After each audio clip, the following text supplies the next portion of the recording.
Welcome back to 180 with Tay. This episode may be a little bit all over the place, but so am I. And it is a bit windy here in Arizona, so if you hear a little bit of a commotion, that's what that is.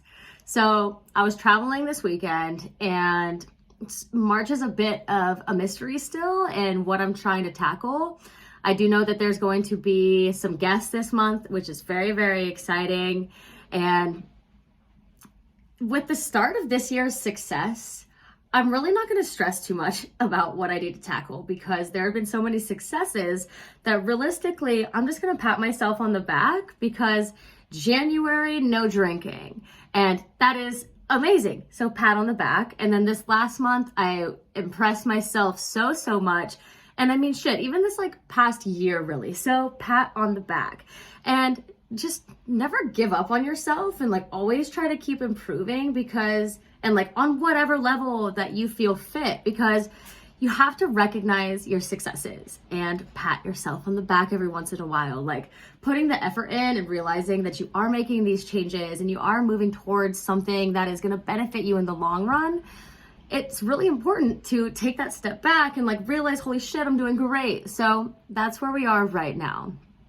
And also, February was no flower February to me. And I also went a little further into March too. And that was a great feat, an excellent feat for me. Absolutely astonishing. And I spoke on how it was already, so I'm not really going to get super into that. But I am glad that I was able to prove to myself that I can stop if I want to stop. And it was the same way with cigarettes. Whenever that was a few years ago, I was able to get off that, prove to myself I can stop. But that one I really wanted to let go. That one I was over it. It had been so long and it was just a waste of money in my eyes that I finally just let it go. And now it's astonishing also that I even smoked for as long as I did in regards to nicotine. So it's really just the big thing here, right? Is having control over the temptations. And if you think about it, something can happen. Something that has never bothered you before ever. And it just ticks you off. It just sends you into a negative headspace, right? And people suck sometimes. You suck sometimes. And by you, I mean me. So let's just keep that clear. But there's points in life when we ourselves are the problem. And we just need to realize that we can control our emotions. Recognize how we're feeling before we react and succumb to our vices, right? And there's pros and cons to just about everything. You just kind of have to choose what's worth it. And it's an ongoing, never-ending process of trying to want to better yourself. But as long as you recognize that there are improvements to be made, that's just what counts. And that's what I'm focusing on today here, is that I am improving. There are more improvements to be made, but let's just focus on how badass it is that we've come this far just in 2022. And it's only March, the middle of March. So, and I'm really talking about life in general.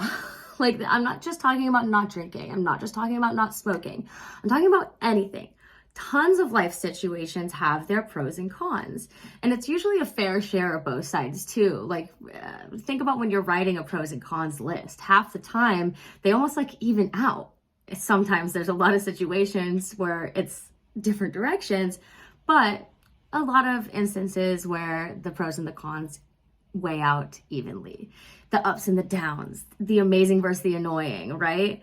But shoot, if I don't want to drink when I get ticked off. So, and I could be ticked off at work. I could be ticked off at myself, somebody else, my surroundings, anything. It could be anything small. Your belt hoop gets stuck on some door handle, when you're already mad. It's just being able to control those emotions. And that, as always, is why I'm here venting and trying to deal with these cause and effect situations that somehow, for whatever reason, always resort to alcohol. For me. So this is just a huge thing to think about in general, is emotional control. Don't let shit get to you. Don't get anxiety. What even? How even? It's almost unexplainable to somebody that's never tried to tackle these types of situations before. And so in that case, let's talk about hangovers again. I know we will continue to, and we are going to continue to now talk about hangovers. Anxiety is real, and I'm sure we've all experienced it. One day you feel optimistic and opportunistic, and everything is sunshine and rainbows. And then the next day, you are literally just completely out of touch with reality just from drinking excessive amounts the night before, right? And like sometimes I get just downright down on myself when I'm hungover. And I don't know about you, but for me, when I'm in pain, I like to say it out loud a lot, repeatedly, like over and over again. I voice how I feel, and unfortunately, it's either out loud or in my head. Like, it doesn't matter, I'm complaining. And so when I'm hungover, I'm complaining. And like, okay, so think about this.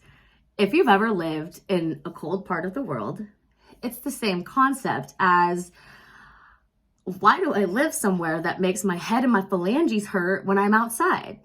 It's the same as, why do I drink so much when it makes me feel like complete shit the next few days? Like, I moved away from the cold, so I know I can handle this. It's just the concept, right? So let's discuss control on a different aspect. Like control in regards to, if you are going to drink, how much you should consume. And there's charts all over the internet to explain this. And usually it shows 1 per day for women and 2 per night or per day for men. And like, even though I don't drink every day whatsoever now, I sure as hell wasn't stopping at just 1 drink.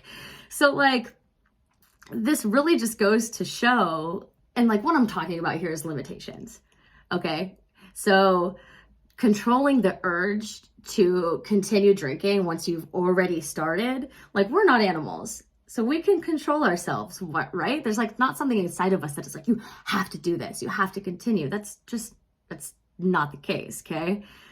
And like, it's so easy for people to be loud and proud about being completely sober. But I'm just not in that community. I'm not even sure if I want to be entirely yet.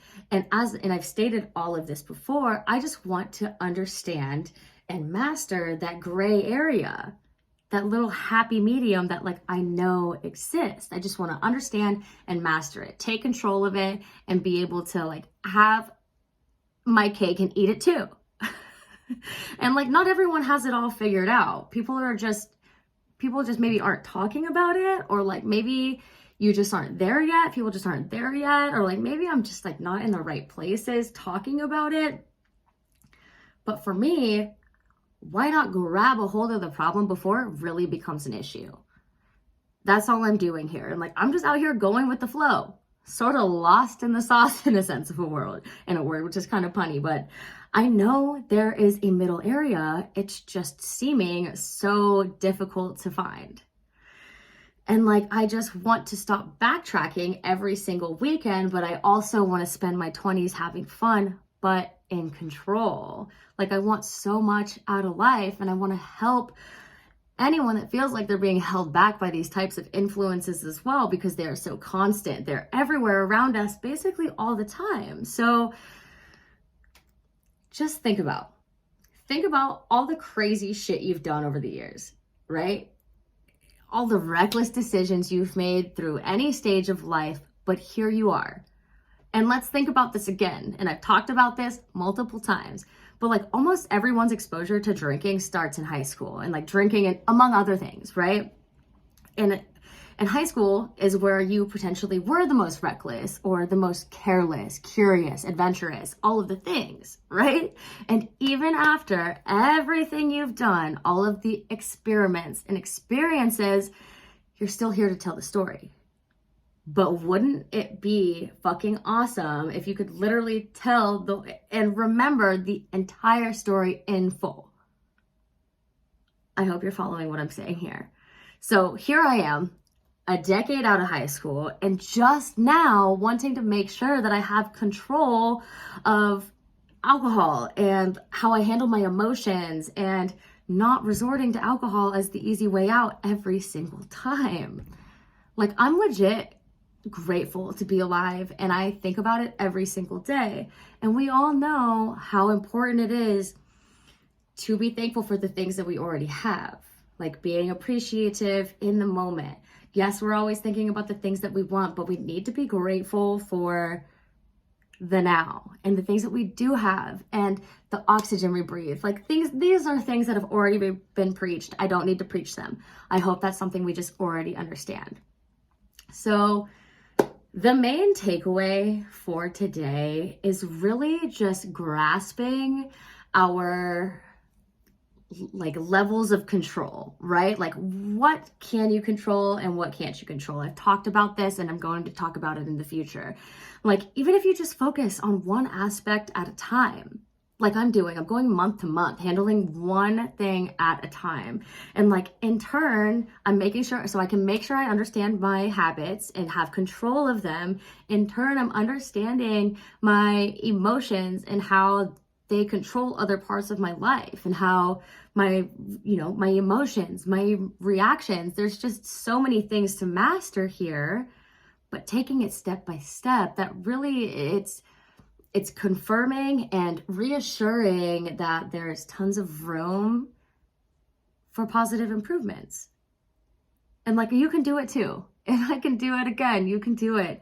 And like, shout out to this outlet and letting me vent. So until next time.